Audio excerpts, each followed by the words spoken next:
கேஸை பற்ற வைக்காமலே இன்ஸ்டண்ட்டாக இளநீர் பாயாசம் செய்கிறது எப்படின்னு பார்க்கலாமா? வாங்க வீடியோக்குள்ளே போகலாம். 1 கப் இளநீர் வழுக்கை, 1 கிளாஸ் இளநீர், இது ரெண்டையும் மிக்ஸி ஜாரில் சேர்த்து நைஸாக அரைச்சிக்குங்க. இதுக்கு மில்க் மேடு தேவை.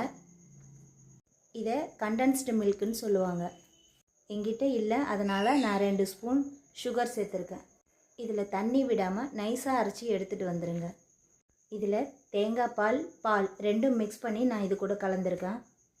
நம்ம வீட்டில் இருக்கிற நட்ஸ் எது வேணாலும் சேர்த்துக்கலாம். நான் பாதாம், பிஸ்தா, முந்திரி 3மே சேர்த்துருக்கேன்.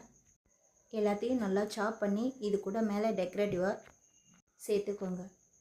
அவ்வளோதாங்க, நம்மளோட ஈஸியான டேஸ்டியான குளுமையான இளநீர் பாயாசம் ரெடி.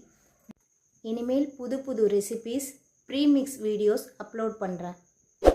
இந்த வீடியோ பிடிச்சிருந்தா லைக் பண்ணுங்கள், ஷேர் பண்ணுங்கள், சப்ஸ்கிரைப் பண்ணுங்கள். மறக்காமல் பெல் ஐக்கானை தட்டுங்க.